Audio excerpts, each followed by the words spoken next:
புதிய பூமி நண்பர்கள் அனைவருக்கும் வணக்கம். நான் ராஜ்பாபு.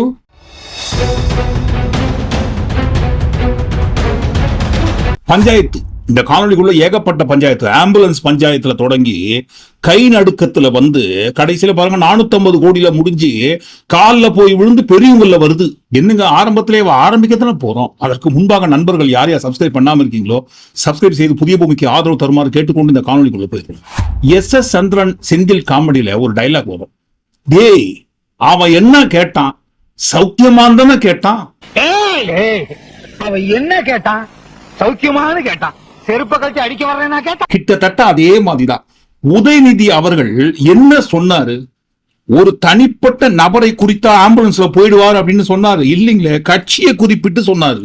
உங்களுக்கு தெரியும், அவர் தொடர்ந்து எதிர்க்கட்சி தலைவர்கள் தொடர்ந்து சுற்றுப்பயணத்தில் இருக்கின்றார், மக்களை சந்தித்துக் கொண்டிருக்கின்றார். சமீப காலமாக ஒரு 10 நாட்களுக்கு முன்பு என்ன நடந்தது என்பதை நீங்களே பார்த்திருப்பீர்கள். அவர் ஒரு பொதுக்கூட்டத்தில் பேசிக் கொண்டிருக்கும் போது, நடு ரோட்டில் நின்று பேசிக் கொண்டிருக்கும் போது, அங்க வந்திருந்த ஆம்புலன்ஸ் வண்டி, நோயாளிகளை கூட்டிக் கொண்டு வந்த அந்த ஆம்புலன்ஸ் வண்டியை நுழைய விடாமல் அதற்கு என்னெல்லாம் தடங்கல் செய்ய முடியுமோ அதை தொடர்ந்து செய்து கொண்டிருந்தார். இதற்கு பொதுமக்கள் மத்தியில கடும் எதிர்ப்பு தெரிவிக்கப்பட்டது. எதிர்க்கட்சி தலைவர்களுக்கு நான் தெரிவித்துக் கொள்வது, நீங்கள் இன்றைக்கு ஆம்புலன்ஸ் வண்டிகளை எல்லாம் நிப்பாட்ட முயற்சி செய்து கொண்டிருக்கிறீர்கள். உங்களுக்கு ஒன்று புரியவில்லை. உங்களுடைய கட்சியை, உங்களுடைய இயக்கமே விரைவில் ஆம்புலன்ஸ் வண்டியில போகக்கூடிய நிலைமை தமிழ்நாட்டு மக்கள் ஏற்படுத்துவார்கள். விரைவில் ஐசியூல தான் உங்களுடைய இயக்கம் அனுமதிக்கப்படும் என்பதை தெரிவித்து, உங்களையும் காப்பாற்றுகின்ற அந்த பொறுப்பை நம்முடைய முதலமைச்சர் அவர்கள் செய்வார் என்றதையும் இங்கே நான் கூறிக்கொள்ள விரும்புகின்றேன். இதான் சொன்னாரு. எப்ப பார்த்தாலும் ஆம்புலன்ஸா பார்த்து மம்சண்டிக்கு போயினுக்காரு. கூடிய விரைவில் கட்சியை குறிப்பிட்டு சொன்னாரு. ஒட்டுமொத்தமாகவே ஆம்புலன்ஸ்ல போய் ஐசியூல இருக்க வேண்டிய சூழ்நிலை வரப்போகுதுன்ட்டு. ஆனா பாருங்க, இவரு தனிப்பட்ட முறையில தாக்க தொடங்குறாரு. நாங்க பேச ஆரம்பிச்சா அசிங்கமா போயிடும். நான் கையை அற்பமாகிறேன். என் விரல் ஆடுகிறதா?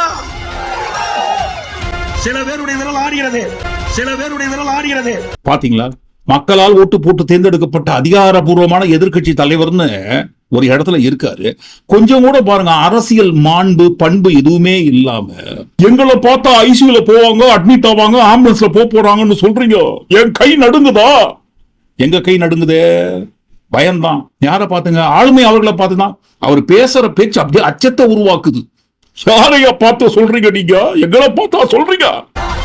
யாருடைய விரல் ஆடுகிறது தெரியும். எங்களை பார்த்தா ஐசியூல சொல்கிறீர்கள். எங்கள் உடம்பும் வலிமையான உடம்பு. எங்க மேலே இருக்கும் சரி, இங்கே அமர்ந்திருக்கணும் சரி, அத்தனை பேரும் இரவுகள் வராமல் உழைத்து உழைப்பாளிகள். யார் யார் வரீங்களோ வாங்க. என் கையை நீட்டுற, என் கை நீட்டுற, என் விரல் ஆடுதாக பாருங்க. மத்தவங்க விரலையும் பாருங்க. சில பேரோட விரல்லாம் ஆடினே இருக்குது. காரணம் வீக்கு, உடல்நிலை சரியில்லை. நாங்கெல்லாம் அப்படி கிடையாது, நான் மட்டும் கிடையாது. இந்த மேடையில் இருக்கிறவங்க எல்லாருமே கடுமையாக உழைத்தவர்கள், உடல் வலிமை பெற்றவர்கள் அப்படின்னு சொல்றாரு இல்லைங்களா? அப்ப என்ன சொல்ல வராரு? இவங்க எல்லாம் பாருங்க, கடுமையாக உழைத்து உடல் நலத்தோடு இருக்கிறவங்க. அப்போ இதற்கு முன்பாக இருந்தவங்க எல்லாம் கடுமையாக, நாங்கெல்லாம் இந்த மேடையில் இருக்கிறவங்க எல்லாரும் உழைப்பாளிகளாக இருக்கிற காரணத்தினால்தான் எங்க கையெல்லாம் நடுங்காம உடல் ஆரோக்கியத்தோடு இருக்கிறோம்னு சொன்னா, அப்ப உடல் ஆரோக்கியம் இல்லாமல் நோய் வாய்ப்பட்டு இறந்து போன அதிமுக கட்சிக்குள்ள இருக்கிற மிக முக்கியமான தலைவியை குறித்து என்ன சொல்ல வராருங்க? நாங்க யாரும் அப்படி எதுவும் சொல்லலைங்க. எங்க கிட்ட யாரும் சண்டைக்கு வந்துடாதீங்கன்றத டிஸ்க்ளைமருக்காக சொல்லிடுறோம். அவர் தான் சொன்னாரு. எங்களை பார்த்தா ஐசியூல இருக்கும் சொல்கிறீர்கள். எங்கள் உடம்பும் வலிமையான உடம்பு. எங்க மேலே இருக்கும் சரி, இங்கே அமர்ந்திருக்கணும் சரி, அத்தனை பேரும் இரவுகள் வராமல் உழைத்து உழைப்பாளிகள். உழைத்த நாங்கெல்லாம் பாருங்க உடல் நலத்தோட கை கால் நடுக்க இல்லாம இருக்கிறோம்னு சொன்னா, அப்ப பாருங்க ஒட்டுமொத்தமாகவே உடல் நலம் குன்றி போனவங்களை குறித்தெல்லாம் அவர் என்ன சொல்றாரு? அவர் என்ன சொன்னாரு? ஒரு தனிப்பட்ட நபரோட பெயரை குறிப்பிட்டு இதே மாதிரி பேசினே இருந்தீங்கன்னா, பண்ணினே இருந்தீங்கன்னா ஆம்புலன்ஸ்ல போய் ஐசியூல அட்மிட் ஆவீங்கன்னு சொன்னாரு. கட்சியை குறிப்பிட்டு அரசியல் ரீதியாக சொன்னாரு. உங்களுடைய கட்சியை, உங்களுடைய இயக்கமே விரைவில் ஆம்புலன்ஸ் வண்டியில போகக்கூடிய நிலைமை தமிழ்நாட்டு மக்கள் ஏற்படுத்துவார்கள். ஆனா பாருங்க, உதயநிதி அவர்களுக்கு பதிலடி கொடுக்குறோன்னு தனி மனித தாக்குதல் இறங்கிட்டாரு. சரி, தனி மனித தாக்குதல் இறங்குறாங்க இல்லைங்களா? இப்ப வர கோபமோ ரோஷமோ ஆவேசமோ வீரமோ அப்ப எங்க போச்சுங்க? எப்பங்க? கிணற்று தவளை, கிணற்று தவளை. அதாவது பாருங்க, பெரிய பெரிய தலைவர்கள் உருவாக்கிய இந்த அதிமுக கட்சி இப்போது உள்ள கிணற்று தவளை கிட்ட மாட்டிக்கிச்சுட்டு யார் சொன்னதுங்க? புரட்சி தலைவர், புரட்சி தலைவர் நடத்திய இந்த கட்சி இது போன்ற கிணற்று தவளைகள் என்று வழிநடத்திக் கொண்டிருக்கின்றீர்கள். தூக்கி எறியப்படுவீர்கள். துணை முதல்வர் உதயநிதி அவர்கள் சொன்னாரா, இல்ல முதல்வர் ஸ்டாலின் அவர்கள் சொன்னாரா கிணற்று தவளை என்று? யார் சொன்னதுங்க? தற்குறிமலை சொன்னது. எடப்பாடி பழனிசாமி அவர்களை பார்த்து 2026 தேர்தல்ல, முடிந்து போன 2024 தேர்தல் இல்ல, 2026 தேர்தல்ல 4வது இடம் கூட கிடையாது. 2026 சட்டமன்ற தேர்தலில் அனைத்து இந்திய அண்ணா திராவிட முன்னேற்ற கழகத்திற்கு 4வது இடம் கூட கிடையாது. கிணற்று தவளை மெயின்டைன் பண்ணிருக்கிற அதிமுக கட்சி 2026 தேர்தலில் 4வது இடம் கூட கிடையாதுன்ட்டு அவர் தான் பாருங்க மைக்கில சத்தம் போட்டு சொன்னாரு. இன்றைக்கு ஆக்ரோஷமாக வீரம் பொங்கி ஆவேசமாக எழுந்து கோவக்கணலை கொப்பளிக்கிற இதே கோவக்கணல் பாருங்க அங்க எப்படி அடங்குது. கிணற்று தவளை எடப்பாடி, தற்குறி எடப்பாடி, கான்ட்ராக்டர் கட்சியாக மாற்றிய எடப்பாடி, கமிஷன் வாங்கிட்டு சீட்டு கொடுக்கிற, கமிஷன் வாங்கிட்டு கான்ட்ராக்ட் கொடுக்கிற, டெண்டர் கொடுக்கிற அதிமுகவை மாற்றி வைத்திருக்கும் எடப்பாடின்னு என்னென்ன சொன்னாரோ அப்படி சொன்னவர் கூட தான் பாருங்க உட்கார்ந்துட்டு டிராவல் பண்ணினுக்காரு, அவர் புகழ்ந்து பேசினுக்காரு. ஒருவேளை பாருங்க தற்குறி மலையை போல உதயநிதி அவர்கள் அதே மாதிரி தனிமனித தாக்குதல் செய்திருந்தால் இவர் பேசுற பேச்சு கொடுக்கிற பதிலடி பாருங்க செட் ஆகும். சம்பந்தம் இல்லாம கட்சியை குறிப்பிட்டு பேசினா தனிமனித தாக்குதல் பண்றாரு. நான் கையை அற்பமாக நீட்டுகிறேன், என் விரல் ஆடுகிறதா? சில பேருடைய விரல் ஆடுகிறது. சரி, இந்த மேடையில இருக்கிறவங்க எல்லாருமே அவரை உட்பட கடுமையாக உழைத்ததால் தான் நாங்கெல்லாம் ஸ்ட்ராங்கா வலிமையா இருக்கோம், கை கால் நடுங்கல அப்படின்றாங்க. அப்படி என்னங்க கடுமையாக உழைத்து விட்டார்? பட்டியல் போட்டு பார்த்தா பா இவ்வளவு உழைச்சிருக்காரா, கண்ணுக்கு தெரியாம இருந்திருக்கு அப்படின்னு நம்மளே பாருங்க பயப்படுறதுக்கு வாய்ப்பு இருக்குது. சாத்தான் குளம் இரட்டை கொலை, அதை குழந்தை சொல்லணும், லாக்அப் டெத், அப்பா மகன் 2 பேரும் இறந்ததற்கு அவர் என்ன சொன்னாருங்க? முதல்வராக இருந்த சமயத்தில் எடப்பாடி பழனிசாமி அவர்கள் அவங்க 2 பேருக்கும் கடுமையான ஜுரம், பிபி, நெஞ்சு வலி, அதனால தான் பாருங்க இறந்திருக்க வாய்ப்பு இருக்கு அப்படின்னு வேமா சூசோ இல்லாம அவ்வளவு கடுமையாக உழைச்சி சொன்னவருங்க. மாநில உரிமைகள், ஆமா மாநில உரிமைகள் தான், அது எல்லாத்துக்கும் பாருங்க சொந்தக்காரர்கள் மாநிலத்துல கிடையாது, மேலிடம் டெல்லியில இருக்கு. ஒட்டுமொத்தமாகவே மாநில உரிமைகளுக்கு அவர்கள் தான் சொந்தக்காரர்கள் அப்படின்னு மாநில உரிமைகளை கொண்டு போயிட்டு அடமான வைக்கிற அளவுக்கு எவ்வளவு கடுமையாக உழைத்தவர்கள்னு அதான் சொல்றாரு மேடையில. அத்தனை பேரும் இரவுகள் வராமல் உழைத்து உழைப்பாளிகள். அப்படி கடுமையாக அரும்பாடுபட்டு உழைத்து மாநில உரிமையை கொண்டு போய் அடமானம் வைத்த பட்டியல்ல என்ஆர்சிக்கு ஆதரவு, நீட் தேர்வுக்கு ஆதரவு, 3 வேளாண் சட்ட மசோதாக்களுக்கு ஆதரவு, சிஏஏ பேசவே வேண்டாம், கடுமையாக கஷ்டப்பட்டு உழைத்து கைகால் நடுங்காம பலத்தோடு சொல்றாங்க சிஏஏவுக்கு எங்களது மனமார்ந்த ஆதரவு. உதயமின் திட்டம் அதுல என்ன இருக்குன்னு கூட எங்களுக்கு தெரியாதுங்க, ஆனா கடுமையாக உழைத்து பலத்தோடு வலிமையோடு கைகால் நடுக்க இல்லாம சொல்றாங்க உதயமின் திட்டத்துக்கு நாங்க கையெழுத்து போடுறோம். பொள்ளாச்சி பாலியல் சம்பவம், ஐயோ கடுமையாக உழைத்து ரொம்ப கஷ்டப்பட்டு அரும்பாடுபட்டு ஆதாரத்தோடு நாங்க பேசணும். எதுங்க பொள்ளாச்சி பாலியல் சம்பவம் நடந்திருக்குன்னு சொல்றீங்களேங்க, ஏதாவது ஆதாரங்குதா? சும்மா ஏதாவது ஒண்ணு சொல்லியிருந்தீங்கன்னா ஆதாரம் இருக்கா? அவர் சொல்லுவது நீங்க நம்புறீங்களா? ஆதாரத்தோட சொல்லிட்டோம். ஆதாரம்லாம் யார் வேணா சொல்லலாம். ஆதாரம் என்ன ஆதாரம் இருக்குது? நூற்றுக்கணக்கான பெண்கள் பாதிக்கப்பட்டு ஆயிரக்கணக்கான வீடியோ ஆடியோ ஆதாரங்கள் வெளிவந்த நிலையில் கூட பாருங்க கொஞ்சம் கூட வேமா சூசோ இல்லாம இருந்த இடத்துல இருந்து அவ்வளவு கஷ்டப்பட்டு கடுமையாக உழைத்து ஒரே வார்த்தையில சோழிய முடிச்சோம் இல்ல, ஆதாரம் இருக்கா? அப்ப நன்றாக யோசித்து சிந்தித்து பாருங்கள் மக்களே. நான் முதல்வராக ஆட்சி கட்டிலில் அமர்ந்து கொண்டிருந்த சமயத்தில் எவ்வளவு அரும்பாடுபட்டு கஷ்டப்பட்டு இவ்வளவு கடமைகளை நான் நிறைவேற்றி கடுமையாக உழைத்து கைகால் நடுங்காம இருக்கிறேன்ட்டு எண்ணி பாருங்கள்னு எண்ணி சொல்றாருங்க அவர் உழைத்த உழைப்பை. இரவுகள் வராமல் உழைத்து உழைப்பாளிகள். இப்படி தமிழ்நாட்டுக்காகவும் மாநில உரிமைகளை கொண்டு போயிட்டு மத்தியில் அடமானம் வைப்பதற்காகவும் எவ்வளவு கஷ்டப்பட்டு அரும்பாடுபட்டு அயராது தூங்காம உழைத்து பாடுபட்டு கைகால் நடுக்கம் இல்லாம இருக்கிற அவரை பார்த்து நீங்க எப்படிங்க சொல்லுவீங்க? உங்களுடைய கட்சியே, உங்களுடைய இயக்கமே விரைவில் ஆம்புலன்ஸ் வண்டியில போகக்கூடிய நிலைமை தமிழ்நாட்டு மக்கள் ஏற்படுத்துவார்கள். நாங்க ஏதோ எதிர்கட்சி தலைவரான இபிஎஸ் அவர்கள் மீது விமர்சனத்தை வாரி இறைக்கணும்னு நினைக்காதீங்க. அவர்கள் நாங்க புகழ் மாலை சூட்டி கொண்டிருக்கிறோம். அவர் ஆட்சியில முதல்வராக இருந்த அந்த 4 ஆண்டு காலத்துல தமிழ்நாட்டுல எவ்வளவு அயராது பாடுபட்டு கடுமையாக உழைத்தார் அப்படின்ற சில பல பட்டியல் எடுத்து போட்டிருக்கோம். இதுக்கே எப்படின்னா கடுமையான உழைத்தோம் அப்படின்னு சொல்றாரு இல்லைங்களா? ஆமாங்க, எவ்வளவு கஷ்டப்பட்டு உழைத்தாருங்க. நீங்க எல்லாம் என்னங்க உழைக்காமலே இருக்கிற காரணத்தினால்தான் கை கால்லாம் ரொம்ப சுலபத்தில் நடுங்குது. ஆனா எங்களுக்கெல்லாம் அப்படி கிடையாது, கடுமையாக உழைத்தோம். எப்பேற்பட்ட உழைப்புங்க, லிஸ்ட்ல விட்டு போயிருக்கு, கொசுருக்காக எடுத்து விடுறோம்.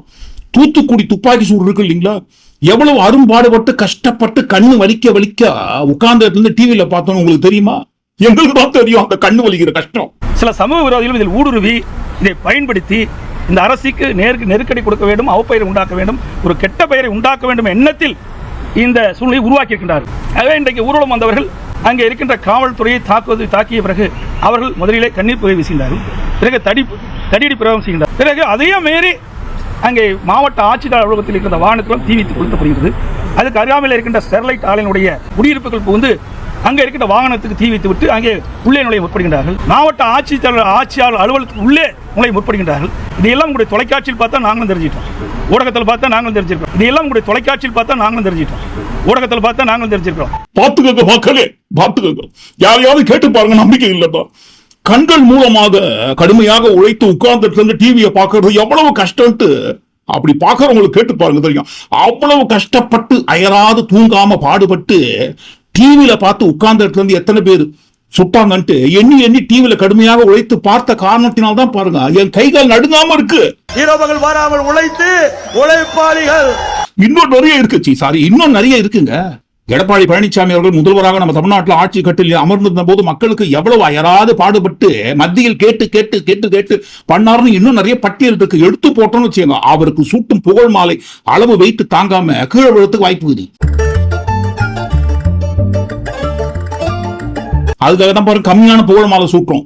அவர் ஆட்சியில் அமர்ந்த போது செய்த சாதனைகளை குறித்து இன்னும் எடுத்து விட்டு புகழ் மாலை சூட்டணும்னு சொன்னா நாங்கெல்லாம் கடுமையாக உழைத்தோம் அப்படின்னு சொல்ற உழைப்பு எங்க இருக்குங்க? அந்த உழைப்போட மூலதனம் மெயினான பேஸ் கூவத்தூர்னு சொன்னாங்க, நாங்க சொல்லலங்க.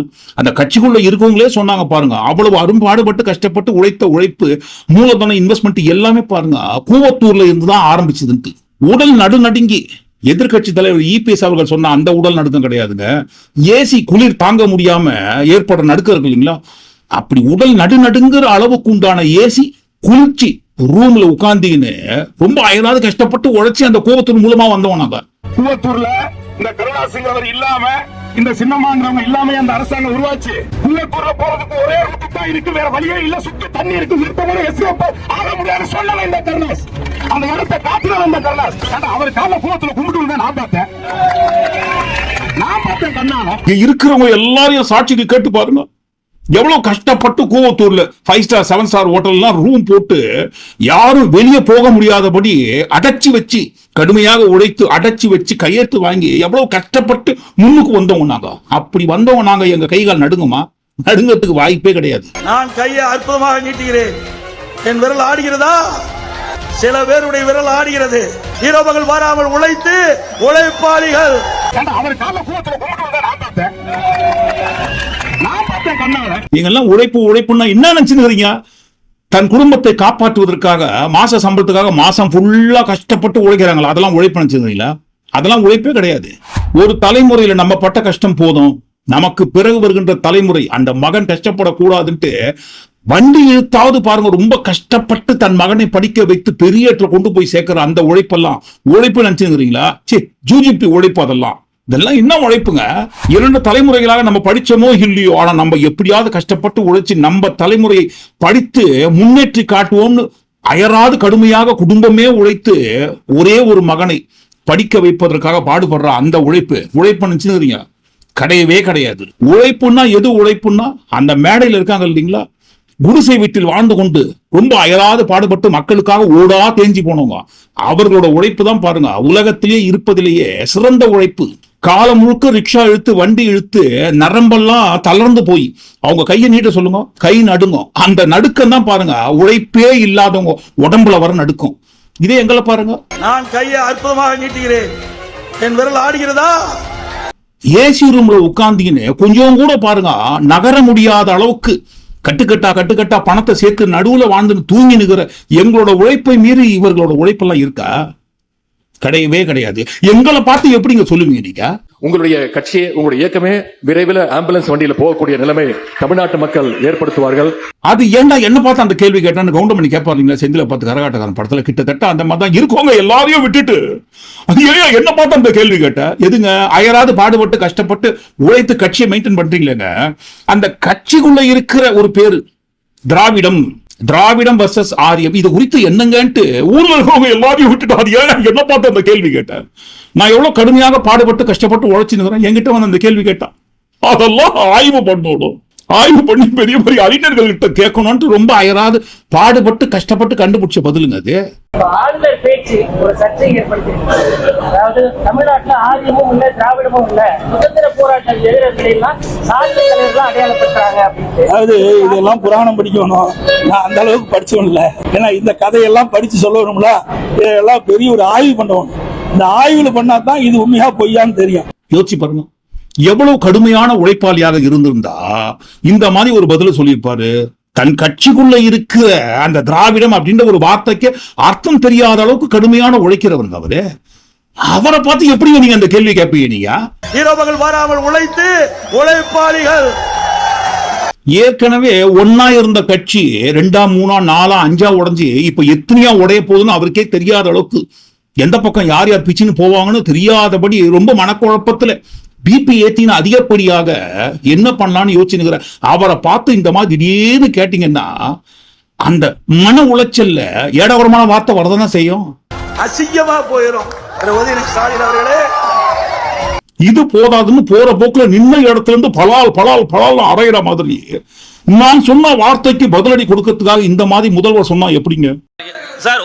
எதிர்க்கட்சி தலைவர் எடப்பாடி பழனிசாமி உங்களுடைய வெளிநாட்டு பயணம் என்பது உங்களுடைய முதலீட்டுக்காகத்தான் நடத்தினன்ற ஒரு விமர்சனத்தை முன் வச்சிருக்கிறாரு. ஒரு வகையில் சொல்றது, நான் என்ன பொறுத்த வரைக்கும் சொல்ல விரும்புறது, சுயமரியாதை கொள்கையில் முதலீடு செஞ்சுட்டு வந்திருக்கிறேன். சுயமரியாதை கொள்கையில் முதலீடு செஞ்சுட்டு வந்திருக்கிறேன். தந்தை பெரியாருடைய உணர்வுகளை, பெரியாரை பற்றி அந்த நாட்டில் முதலீடு பண்ணிட்டு வந்திருக்கேன். அதுதான் உண்மை. அதுதான் அந்த அடிப்படையில் சொல்லியிருப்பார் நினைக்கிறேன்.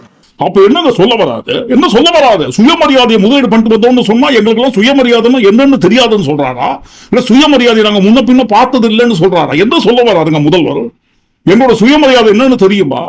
ரொம்ப நாளா மனசுக்குள்ள பூட்டி வச்சிருந்த அந்த சுயமரியாதை ரகசியத்தை உடைக்கிற ரிவீல் பண்றேன்னு சொல்லி முதல் முறையாக மனம் திறக்கிறார்.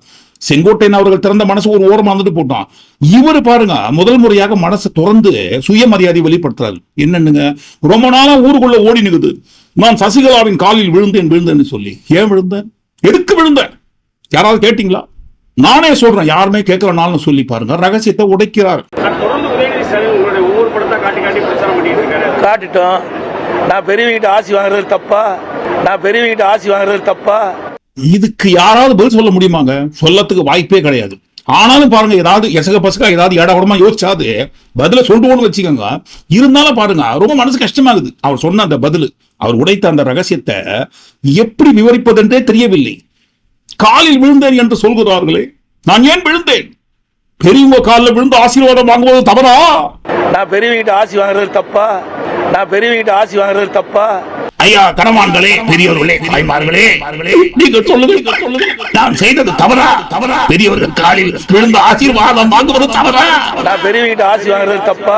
தப்பே கிடையாது. பெரியவர்கள் கிட்ட ஆசீர்வாதம் வாங்குறது தப்பே கிடையாது. ஒருவேளை ஆசீர்வாதம் பெரியவர்கள் கிட்ட வாங்குவது தவறுன்னு சொன்னாதான் பாருங்க அது தவறாயிடும். தவறே கிடையாது. ஆனா பாருங்க, பெரியவர்கள் அப்படின்னு எதை குறிப்பிட்டு யாரை குறிப்பிட்டு சொல்றதுங்க? 2 விஷயத்த அங்க சொல்லிட்டாருங்க, ரிவீல் பண்ணிட்டாருங்க, ரகசியத்தை உடைச்சிட்டாருங்க. சசிகலா அவர்கள் ரொம்ப பெரியவங்க அப்படின்னு சொல்லிட்டாரு. இன்னொன்று, 2வது, சசிகலா அவர்கள் அளவுக்கு மோடி அவர்கள் பெரியவர் இல்லைன்னு சொல்லிட்டாரு. வேற யார்கிட்டயும் போய் மூணாகட்டு வாங்கலையே. இவங்க மாதிரி வெளியில பெரிய வீரவசனம் பேசுறார். நாங்க பிரதமர் எதுக்குறோம் அப்படின்னு வீரவசனம் பேசுறார். அப்புறம் ஓடோடி போய் தமிழ்நாட்டில் இருக்கிற திட்டங்களை துவக்கி வைக்கிறதுக்கு அழைக்கிறார். அங்க சரணகதி, இங்க வீரவசனம். என்னப்பா சொல்றீங்க? ஐயோ, அதுவும் பாடுபட்டு கஷ்டப்பட்டு உழைச்சு அந்த அரிய கண்டுபிடிச்சிருக்காருங்க. சசிகலா அவர்கள் பெரியவங்க, அதனால நான் காலில் விழுந்தேன். ஆனால் சசிகலா அளவுக்கு மோடி அவர்கள் பெரியவர் அல்ல. நல்லா பாத்துக்கோங்க நண்பர்களே, மக்களே, அவர் தான் சொல்லியிருக்காரு. எதை கேட்டா எதை சொல்றாருங்க? சசிகலா அவர்களின் காலில் ஏன் விழுந்தீர்கள்னு கேட்டா அந்த அம்மா பெரியவங்க நான் விழுந்துட்டேன்னு சொல்லலாம். அது எந்த வகையான பெரியவங்க கூட நம்ம அடுத்து பார்க்கலாம். இருந்தாலும் பெரியவங்க விழுந்துட்டேன்னு சொல்றாரு. ஆனால் அந்த இடத்துல சம்பந்தம் இல்லாம எதற்கு மோடி அவர்களை இழுத்தாரு? 4வது பெரியவர்கள் காலில் விழுந்து ஆசீர்வாதம் வாங்கிறேன். நீங்க அப்படியா? தேவையில்லாதவங்க காலெல்லாம் விழுதுங்க போயிட்டு டெல்லியில. நான் பெரியவங்கிட்ட ஆசி வாங்குறது தப்பா? வேற யார்கிட்டயும் போய் மூணாகட்டு வாங்கலையே. இவங்க மாதிரி பெரியவங்க எல்லாம் அந்த காலத்துல பொருந்தாத ஏதாவது ஒரு விஷயத்தை குறிப்பிட்டு உதாரணம் சொல்லணும்னு சொன்னா மொட்டை தலைக்கும் முழங்காலுக்கும் முடிச்சு போடுறதுன்னு சொல்லுவாங்க இல்லைங்களா? கிட்டத்தட்ட அதே மாதிரிதான் இருக்கு பாருங்க. இதை குறிப்பிட்டு கேட்ட கேள்விக்கு இவர் குறிப்பிட்டு சொன்ன பதில் சரி. அப்படி சொல்ற பதில் கூட பாருங்க ஏதாவது அடுத்தவர்களுக்கு பொருத்தமானதா இருக்கா? இவங்களுக்கு தான் பாருங்க பூமராங் மாதிரி அந்த பதில் பொருத்தமா திரும்பி அவங்க கைக்கே வருது. அடுத்த கட்சியை பார்த்து, திமுக கட்சியை பார்த்து சொல்றாங்களே, டெல்லிக்கு போயிட்டு நீங்க காலில் விடுறீங்க, ஆசீர்வாதம் வாங்குறீங்க அப்படின்னு சொல்லிட்டு. இப்ப யார் ஒட்டுமொத்தமா பாருங்க, கட்சி இங்க இருக்கு, அதிமுக கட்சி. ஆனா பாருங்க அதை மெயின்டைன் பண்ற ஹெட் ஆபீஸ் எங்க இருக்குங்க? டெல்லியில இருக்கு. திமுகவாது ஆளுங்கட்சியாக இருக்கிற இந்த சமயத்துல புரோட்டோகாலை பேஸ் பண்ணி ஏதாவது பாருங்க அபிஷியலா அபிஷியலா நிதி சம்பந்தமான விஷயத்துக்கு அங்க சந்திப்பதற்கு டெல்லிக்கு போறாங்க. ஆனா பாருங்க, ஆட்சியிலேயே இல்ல, நம்ம ஏன் ஒருவர் மாற்றி ஒருவர் பின் ஒருவராக டெல்லியில போய் உட்கார்ந்து முகாம் போட்டுக்கிறோம்? ஏன்னா அடுத்த கட்சியை பார்த்து நான் பெரியவங்க காலில் விழுந்தையா, ஆனா நீங்க கண்டவங்க காலெல்லாம் போய் விடுறீங்களேன்ட்டு சசிகலா அவர்களையும் நம்ம மோடி அவர்களையும் ஒப்பிட்டு சம்பந்தமா பதில சொல்றாரு. இப்ப கட்சி இங்க இருக்கு, ஹெட் ஆபீஸ் எங்க இருக்கு? கூட்டணியா கொள்கையான ஒரு சமயத்துல இதே உழைப்பாளி அவர்கள்கிட்ட கடுமையாக உழைக்கிற அந்த உழைப்பாளி கிட்ட கேட்கும் போது என்ன சொன்னாருங்க? கூட்டணி என்று வரும்பொழுது அனைத்து இந்த அண்ணா திராவிட முன்னேற்ற கழகம் கொள்கைக்குத்தான் முக்கியத்துவம் கொடுக்கும். அப்பொழுது சூழ்நிலையின் காரணமாக கூட்டணி வைத்தோம். அதே நேரத்தில் கொள்கை என்று வருகின்ற பொழுது அனைத்து இந்திய அண்ணா திராவிட முன்னேற்ற கழகம் கொள்கைக்குத்தான் முன்னுரிமை கொடுக்கும். வருகின்ற 2026 சட்டமன்ற தேர்தலில் கூட பிஸ்கட் ஜேபி கட்சியோட ஒட்டும் இல்லை உறவும் இல்லை அப்படின்னு கொள்கைக்கு முக்கியத்துவம் கொடுத்து சொன்ன உழைப்பாளி யாருங்க? இரவுகள் வராமல் உழைத்து உழைப்பாளிகள். ஆனா கடைசியில் நடந்தது என்னங்க? கூட்டணியா கொள்கை என்று கேட்டால் நாங்க கொள்கைக்கு தான் முக்கியத்துவம் கொடுப்போம்னு சொன்ன அந்த கொள்கை காத்தா பறந்து போயிட்டு டெல்லியில உட்காந்துச்சு. அனைத்து இந்திய அண்ணா திராவிட முன்னேற்ற கழகம் பாரதிய ஜனதா கட்சியும் அடுத்த ஆண்டு நடைபெற்ற சட்டமன்ற தேர்தலில் கூட்டணி அமைத்து அப்ப இந்த இடத்துல நம்ம யோசிச்சு பாக்கணும். கடுமையான உழைப்பாளர்கள் எல்லாரும் இங்க இருக்க, இந்த கட்சியோட ஹெட் ஆபீஸ் முடிவு மட்டும் ஏன் அங்க இருக்க?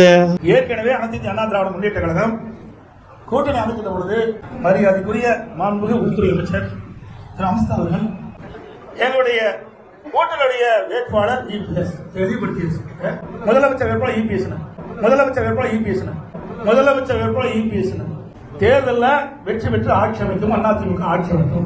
என்ன முடிவு வருதோ அது சம்பந்தமான விஷயத்தையும் சேர்த்து ஒட்டுமொத்தமா கூட்டி கட்சி இந்த காணொலிக்குள்ள வந்த விஷயத்தையும் சேர்த்து நீங்க என்ன நினைக்கிறீங்க, உங்க கருத்துல பதிவு பண்ணுங்க.